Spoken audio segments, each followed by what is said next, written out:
Hello, my name is Hachem Mahfoud, and I'm the director of Replate MENA region. So my brother, Mahfoud, who started Replate back in 2016 in San Francisco, talks a lot about the inspiration, but I think we both share it because the inspiration comes from home. Growing up, our parents, whenever my mom cooked food, she always made sure that we dedicate and save part of the food to security, people who are in our building. Also, whenever we had leftovers, we try to make it as close as possible to a sandwich, a meal. And then when my dad used to work, he used to take all that food and leave it at the car. So whoever workers, they got used to it. Every morning they pass by, see if there's a food next to his car, they take it and make use of it. So I think it all circles back to values that we were raised on by our parents, partially part of our culture. And I think a lot of this giving back comes from there. So Replate in the States is a social enterprise that helps businesses donate their surplus food to communities in need. And we use technology to track the environmental and social impact of these donations. In the States, if you're a client, as we know, surplus food happens in every organization. You go online on replate.org, create an account, and request pickup. And then somebody will show up, take the surplus food, and deliver it to the closest recipient to that location. Very similar to a Talabat or Deliveroo model, but for surplus food. So we are the technology piece that connect donors with recipients. So when we started operation in the UAE, we start working, instead of doing our own operation, we work with the UAE Food Bank under Dubai Municipality, who handles and oversees all kind of donations with charities, etc., and other partners.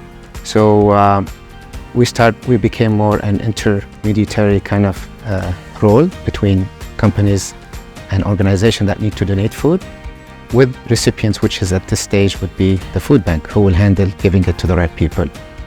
So whenever we go to a client, we will just meet with them, do a operational audit survey, understand where is the surplus coming. Obviously, if you're a mall, it's very different than if you're in an airport versus a hotel.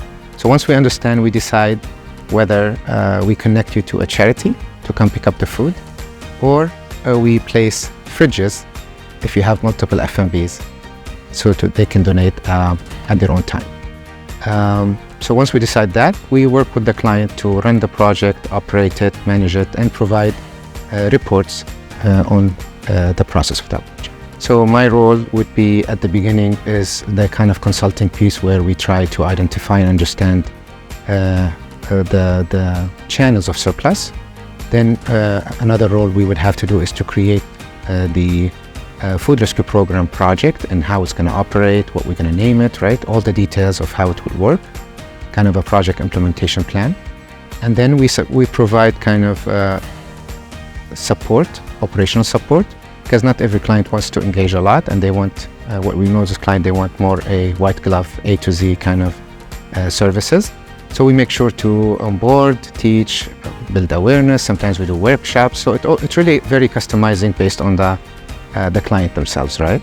And then the technology helps us to track and provide these reports that are very valuable for the clients. So I would say we're kind of involved in every part of the process, and it depends on the client size and engagement that will change.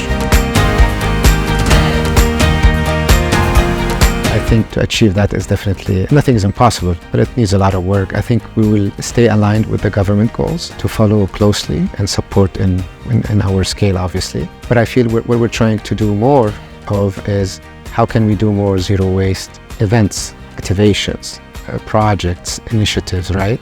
Even with that scale, by showcasing that this can happen and this is good and what the value of it, hoping that more clients will engage in such projects. So in terms of date, I think that's hard to project, but I would say we're working closely to make our operation as close to zero, and not just by recovering food, the way we recover it and making sure to reach to the most vulnerable recipient.